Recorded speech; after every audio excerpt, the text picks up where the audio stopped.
Tempo comum, 14ª semana, sábado. Tema 18. Amor à verdade. Pontos a meditar. 1. Falar de Deus e da sua doutrina com clareza e firmeza, sem medos. 2. Agir sempre em consciência, sinceridade conosco próprios. 3. Dizer sempre a verdade nas coisas importantes e no que parece pequeno. Pelo sinal da Santa Cruz, livrai-nos Deus, nosso Senhor, dos nossos inimigos. Em nome do Pai, do Filho e do Espírito Santo. Amém. Meu Senhor e meu Deus, creio firmemente que estás aqui, que me vês, que me ouves. Adoro-te com profunda reverência.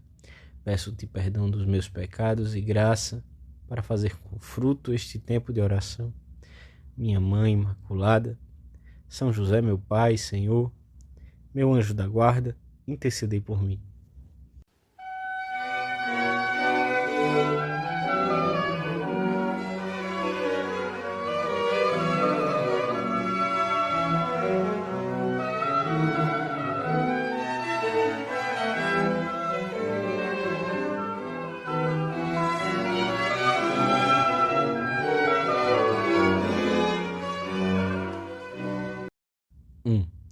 O Evangelho da Missa é um novo convite do Senhor para que levemos uma vida veraz, resultado da fé que trazemos no coração, sem medo dos contratempos e das murmurações que seguir o Senhor de perto nos acarreta por vezes.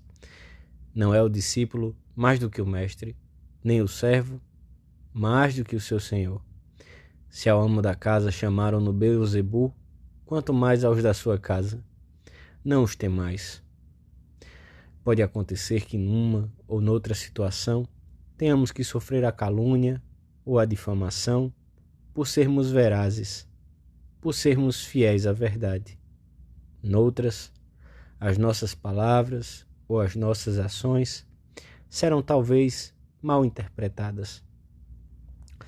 Em qualquer caso, o Senhor espera de nós, seus discípulos, que falemos sempre com clareza, abertamente. O que vos digo às escuras, dizei-o à luz do dia. O que escutastes ao ouvido, proclamai-o sobre os telhados. Com uma pedagogia divina, Jesus fora falando às multidões em parábolas e descobrira-lhes pouco a pouco a sua verdadeira personalidade e as verdades do reino. Mas jamais disfarçou a sua doutrina. Depois da vinda do Espírito Santo, os que o seguissem deveriam proclamar a verdade à luz do dia, em cima dos telhados, sem medo de que a doutrina que ensinassem fosse oposta às opiniões que estivessem na moda ou arraigadas no ambiente.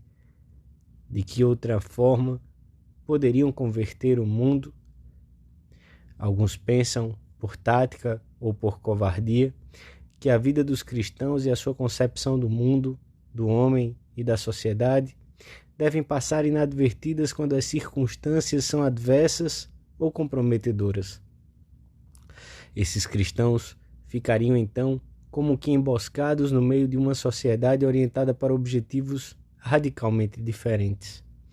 E não teria nenhuma ressonância o fato de serem homens e mulheres que olham para Cristo como o ideal supremo.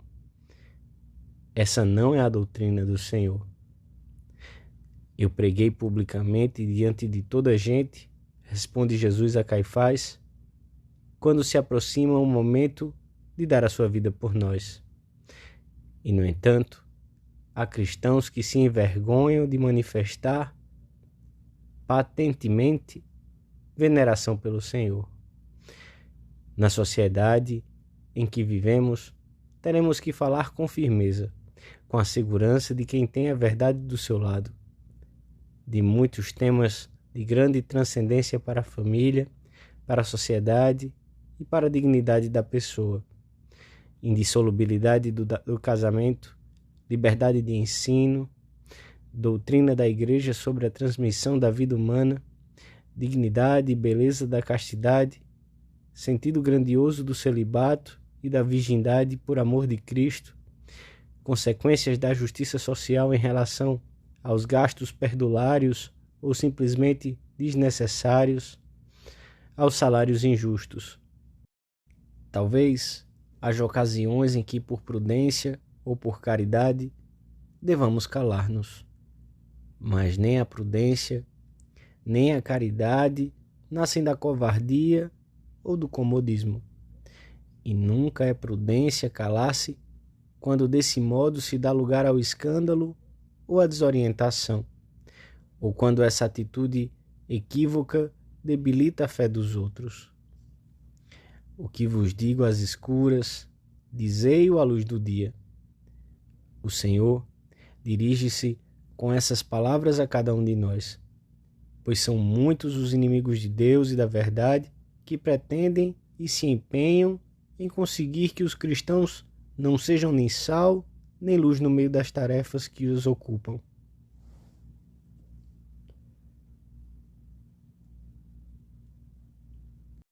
Dois. Há um episódio no Evangelho que nos mostra como agiam os fariseus que não se caracterizavam pelo seu amor à verdade. Enquanto Jesus passava pelos átrios do templo, aproximaram-se dele os príncipes dos sacerdotes, os escribas e os anciãos, para perguntar-lhe: com que autoridade fazes estas coisas? Quem te deu poder? O Senhor está disposto a responder-lhes se eles demonstrarem sinceridade de coração.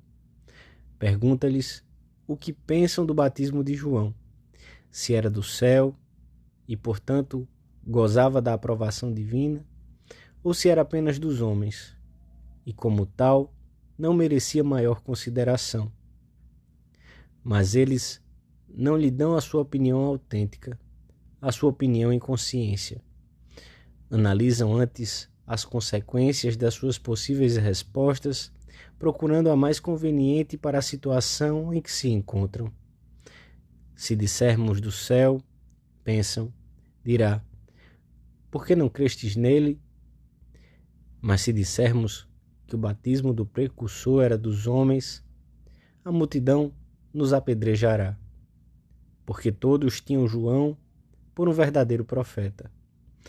Apesar de serem líderes religiosos, não são homens de princípios capazes de informar as suas palavras e as suas obras.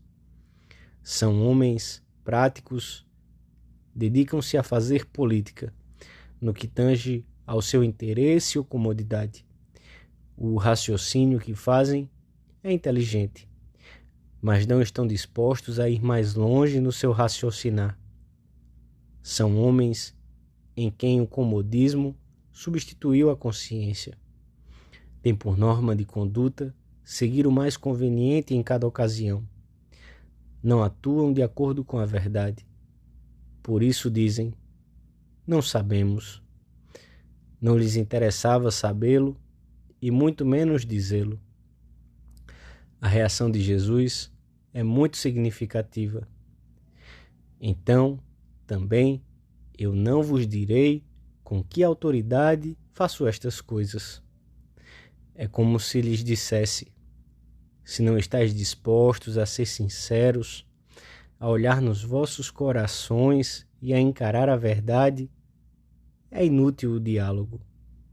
Eu não posso falar convosco, nem vós comigo. Não nos entenderíamos. Acontece o mesmo todos os dias. A pessoa cuja vida não se rege pela sinceridade, por uma disposição habitual de encarar a verdade ou os ditames da consciência, por mais incômodos ou duros que sejam, afasta-se rotundamente de toda possibilidade de comunicação divina. Quem tem medo de olhar de frente à sua consciência, tem medo de olhar de frente para Deus.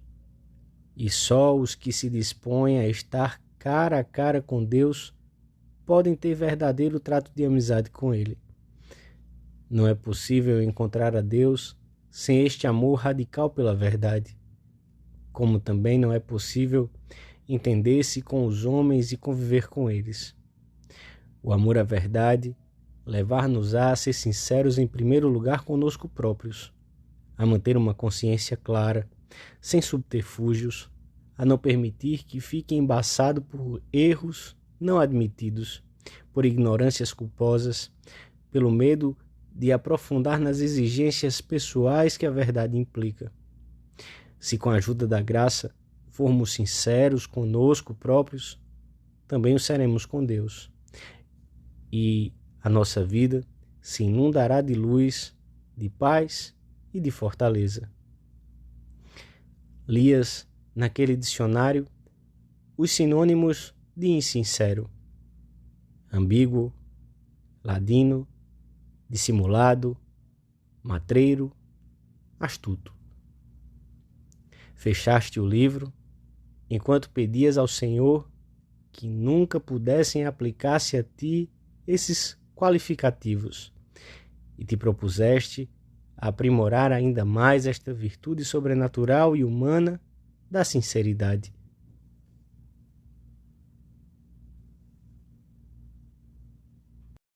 Três. No mundo em que a mentira e a dissimulação constituem tantas vezes o miolo do comportamento habitual de muitos, nós, os cristãos, devemos ser homens verazes, que fogem sempre até da mais pequena mentira.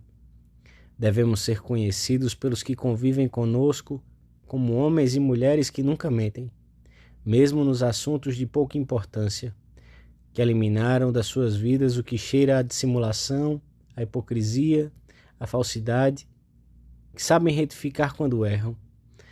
A nossa vida terá, então, uma grande fecundidade apostólica, pois sempre se pode confiar numa pessoa íntegra, que sabe dizer a verdade com caridade, sem ferir, com compreensão para com todos. Quantas debilidades, quanto oportunismo, quanto conformismo, quanta vileza, dizia o Papa Paulo VI, referindo-se a essas boas pessoas que esquecem a beleza e a gravidade dos compromissos que os unem à Igreja. Esta mesma situação, que talvez nestes anos tenha ficado mais patente, há de levar-nos a detestar a falsidade, por ínfima que possa parecer, porque a mentira opõe-se à verdade como a luz se opõe às trevas, a piedade à impiedade, a justiça à iniquidade, a bondade ao pecado, a saúde à doença e a vida à morte. Portanto, quanto mais amemos a verdade, tanto mais devemos aborrecer a mentira. Não se trata de saber até que ponto se podem dizer coisas falsas sem incorrer em falta grave.